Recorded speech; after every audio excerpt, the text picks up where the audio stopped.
90-90 with tuck untuck. So in this position, we're leveraging our proximal hamstrings, the hamstrings right below the butt cheek, to help orient our pelvis into a little bit more of a posterior position. So think of almost like a wheel kind of pulling us underneath ourselves so that we can get into a more stacked position without feeling the need to kind of clench the lower glutes and pelvic floor and kind of push the hips forward in space. So I'm setting up, option to use a towel here for a little bit of head support so your neck can chill. I'm gonna place my feet on the wall and use a yoga block between the legs, which can be super helpful if you're prone to kind of clenching through the glutes. We want the quads and the hip flexors to stay relaxed here, glutes stay relaxed. Really what's working is we're getting those adductors as we squeeze the block. We're thinking about those hamstrings, those proximal hamstrings right below the butt cheek, as well as our abdominals, helping to move the pelvis forward and back. So in this position, I'm going to think about dragging my heels down the wall. So I'm staying heavy through the heels, feeling my hamstrings light up as I do this.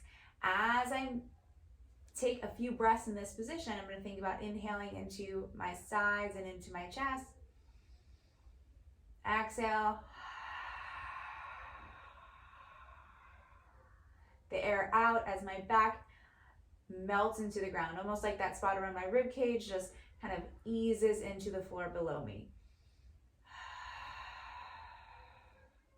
Now, once I'm sensing those hamstrings, I'm going to think almost about it like a pelvic tilt as I think about the pelvis kind of coming forward, taking an inhale, and then exhale, pull down with the heels as my pelvis kind of loops underneath me like a wheel without squeezing the glutes. Inhale, drop forward, and then exhale.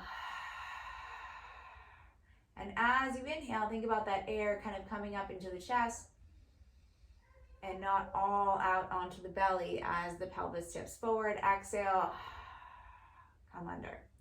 The reason I like to inhale forward is because in this position, with the pelvis kind of forward, a little bit more anterior tilt-like, I can lengthen the tissues on the backside of the pelvis. Exhale, pull myself under with the hamstrings. So I should be feeling these hamstrings and my abdominals timed with breath as I think about this tuck untuck. So this is your 90-90 tuck untuck to sense those proximal hamstrings and feel how we can kind of get out of that anterior tilt, leveraging the abdominals and the hamstrings, and then adding on additional strength work so we can then kind of own that position. Over time, we can get to standing, side lying, hook lying, split squats, deadlifts, bear position, adding on layers once we're able to connect with those proximal hamstrings and something like a 90-90 supported on your back position.